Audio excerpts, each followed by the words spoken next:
It's not been long at all since we've done one of these videos, and it is a testament, I think, to this community, but as we are at 303,000 subscribers, at least at the time of recording this, the way this community has grown, we may be above that by the time the video comes out, but it is time for a 303 only hunt.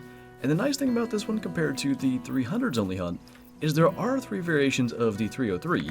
So if we go into our inventory here, we have the burnished, the laminated, and the polymer, and the goal is to kind of go through all 3 of them, and I thought Layton would be a fun map to actually hunt with them. We can hunt everything here except for the small game and the coyotes, and I think there's plenty of big game, plenty of antler to spend some time going after them with all 3 variations. Are you serious? The first thing we're gonna find on a hunt where we only have high power rifles is an albino jackrabbit?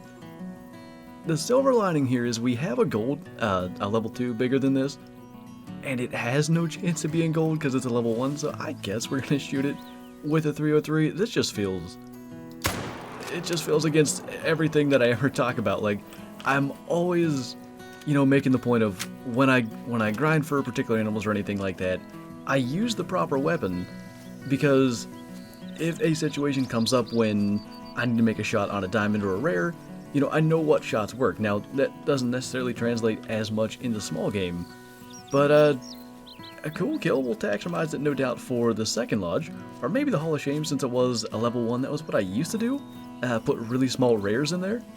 So, cool kill to start off. Not how I saw this going, but we'll take it. One of my absolute favorite rares, especially for small game, and we had to shoot it with the wrong weapon. Now, I made a point to pay attention to what 303 we shot it with. It was the burnished, and he would have been just a silver anyway, although closer to gold than I would have expected. First time we've gotten to see an albino rabbit since the changes to the fur quality. Double lung shot as well. Definitely irrelevant on something like this, but I guess nice that we're making the vital hits with the 303 on a rabbit. So yeah, interesting way to start. Wouldn't have expected that whatsoever, but hopefully that's a good sign. Now, this is a little more along the lines of what I expected to be starting this hunt with. Just an average size level 3 moose, and a good way to kind of get into hunting with the 303s. That would have been a tough shot. Generally speaking, broadside hard shots are tough on moose with any smaller caliber, although I'm starting to question whether or not that even got into a lung. Maybe that'll help us out. Maybe we might have been down too low trying to get that into the heart, or too far forward, but at least I think we got a lung on that follow-up. That was definitely a necessity. But as I mentioned, just kind of a good way to get into using the 303, and since we are going to be after some of the bigger game, good to kind of mess up and learn now. I don't know, if we were a little further back and didn't have to go through the humerus there, that might have reached the heart, but definitely would have been into a lung, so I have to be a little more careful on stuff like that. Now that's looking a little better. Max word estimate level 4. And maybe we can take what we learned with the 303 and use the polymer, hopefully for a more kind of lethal shot. So with his head up, I think we're taking the risk out of that shot by keeping a little further back. Probably less likely to get a heart shot, but definitely into the lungs and enough to bring him down. There are moose running all around up here. Now, I know that all the other maps with the Mississippi Acres Preserve got kind of like what Layton got with the population redistribution. I guess maybe we haven't been up in here to see all the moose. We're up kind of north of the Willowpeg outpost, and there seem to be a bunch of bulls here. Not too bad, all things considered. Got our first gold with that 223 scoring moose in the lung, and I mean, I don't know. That may have hit like the top artery of the heart. Just obviously with the 303 being a little underpowered for moose, we don't quite have the penetration to reach the heart, so again, kind of taking what we learned from earlier, and hopefully we're getting close to noon here. It's actually 12:14 right now. Hopefully we can start to get into some whitetail and have a little better capability of having some drop shots. That's not a bad looking blacktail buck. Another max word estimate level 4. Kind of go figure, we came out here looking for whitetail and run into a whole herd of blacktail just feeding here, but we'll take a good size one. Actually, might as well take two. If we had the time to switch weapons, I probably would have, but don't think that would have been an option to actually bring them both down. So that at least is a guaranteed gold with that Blacktail, and nice to get our second one on the board. It was never something I even paid attention to. You can see the difference here between the commons for the Blacktail, and of course they're not called commons anymore. This one is gray-brown. That's the one that I haven't seen, so we've got a couple of diamonds in the lodge. I think gray and light gray or something like that. This is the gray. At the rate we're going, we may well find out what the other variant is. I believe there are 3. But, yeah, again, it's kind of been a learning process trying to see what all of the different fur types are, and it's nice, too, that I think that it's drawn attention to it. There's more detail in those common fur types, and there's more common variations than I was ever aware of prior to them actually listing the differences. It is always nice to see Whitetail here at the Mushroom Lake. I feel like, you know, when it came down to the population distribution on Layton, it was really Whitetail that got the biggest change, and they're all over the map now. I think one thing that I'd like to do, and it's getting kind of late into their drink time, is run like this section of the eastern, I guess that's kind of a river, coast, whatever you want to call it. I know there's a bunch of Whitetail and drink zones down in that area, and in single player, when they originally did that change, I think I had 2 different rare does that had spawned there. I believe there was a population reset for the Whitetail as well, and I do think it's kind of an underhunted area, so if you haven't checked that on your map, like I said, I had 2 rares there, so maybe worth looking at, and even in multiplayer, it may be one to give a look, because I don't think it's a spot that a lot of people think of. Layton's been out for just about 5 years, and it was never an area that was that great, and I just think kind of the tradition of hunting literally everywhere else just carries on even as it has gotten to be a better spot. But nice to get a Whitetail buck with a heart shot, and I think that maybe is going to be the move. We'll go to this outpost and maybe make it, I don't know, at least a little ways up past this one in Norden. We can kind of see the difficulty, I guess, of hunting up in this area.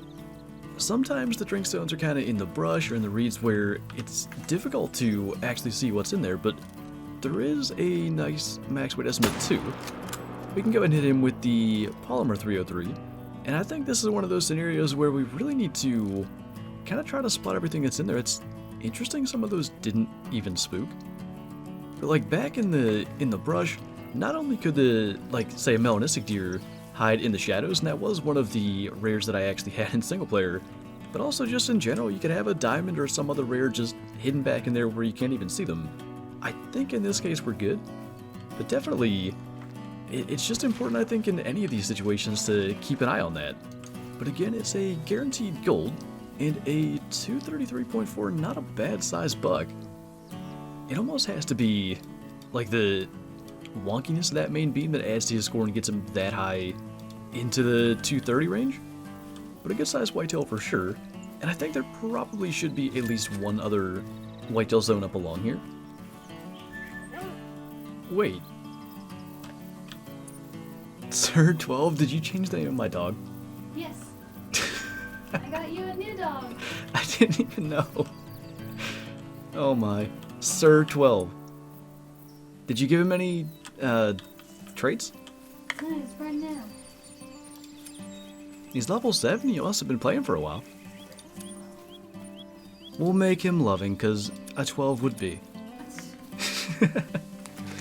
We kinda had to change it up, unfortunately, just trying to kinda give other hunters a little bit of room. We came down here to the southwest lake in Renaki, and there's another decent sized whitetail buck. I actually forget, I think we're supposed to be on the Burnish to 303. We'll go ahead and hit that guy. I think for the sake of trying not to make too much hunting pressure in what I consider one of the hot spots on Layton, we'll just go ahead and take the one. Did it fall into the water, or... because the body disappears and it's just the antlers, I think it's just on the shore. It's not moving. Just barely kind of into the water, I guess. Not enough to float, although it almost looks like if we waited enough, he might. He's kind of just starting to move around a little bit, but a 207 gold. It almost looks like it would be higher scoring, but I guess due to the width of the other one and probably the tip-to-tip spread too, he's a lot lower, almost 30 points lower than that last gold. that may well be the best thing we've seen all day, maybe second to the albino rabbit that we started with.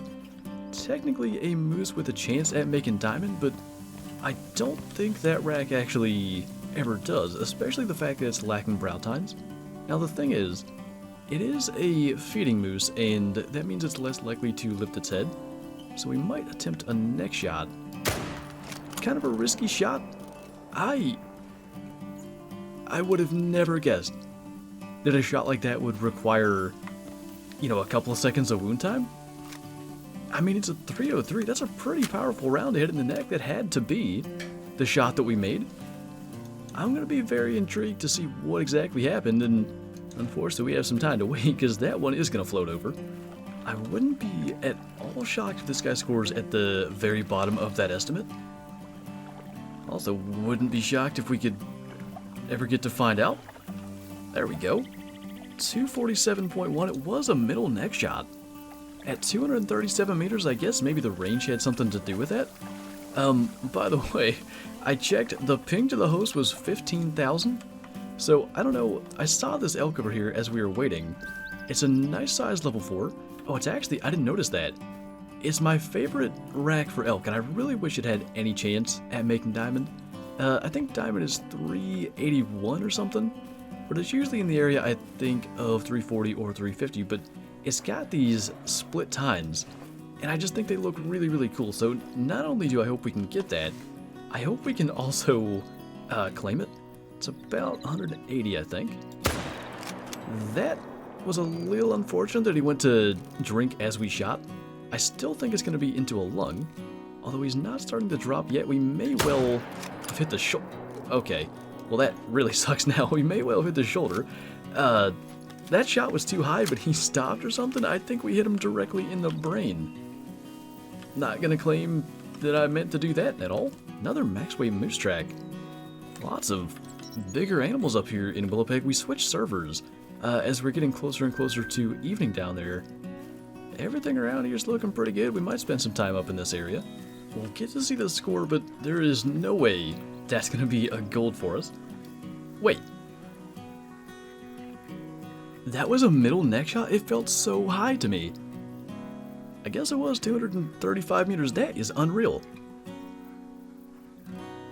The most accidental clutch shot I can remember making anytime recently.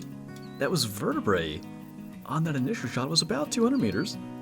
I guess we're a bit far forward, but no doubt that worked out for the better. That was a pretty cool shot, but again, I can't claim that I tried to do that. Well, it may only be a doe, but it is nice to see a rare that we can take with the weapons that we have ethically. I mean, we got our albino jackrabbit as well, but Fit will just offer a shot. Well, that works. Just drop it as it walks down over the hill. We can take that for a nice little bonus kill.